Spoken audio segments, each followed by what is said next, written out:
Kësien që studio të kanadjeshit për një muj kampanjë, duke i dhënë edhe mendimet që si mendojmë na që po shkojnë tendencat, ku ka ballotaje, ku nuk ka, mendoj që të kemi durim, presim s'paku trendin e 40-50% të votave zyrtare që nxjerrin nga KQZ-ja. Kjo s'do thot mos t'i komentojmë, ja që në qose i marim t'i mërqena, del që Ferizaj shkon pa ballotaje, shkon Istogu pa ballotaje, edhe si pas gjitha gjasave shkon edhe Mitrovica. Tash, te Mitrovica kam dyshimet e mija. Pse e tham?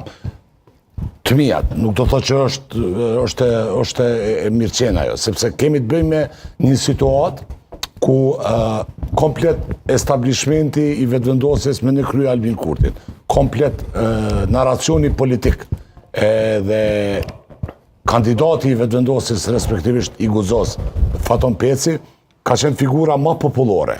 Edhe për një me e këna pos një Arjan Tahir, i cili së paku në dukjen time më është dokë si bubble medial, si flusk mediale, jo për në qëllim që tash pas ka pagu pare. Që ka qenë në kryetari kësaj komune. S'ka lidhje, por në krasimisht me Faton Pecin si figur politike nacionale a fërdit. Po zjedhe lokale dhe ato qëndrore gjithmonë. Natyrisht, po në zjedhe lokale, me numër të votave, Faton Peci për shembull ja ka mujt shefin Arjan Tahiri që kon Bedri Hamza.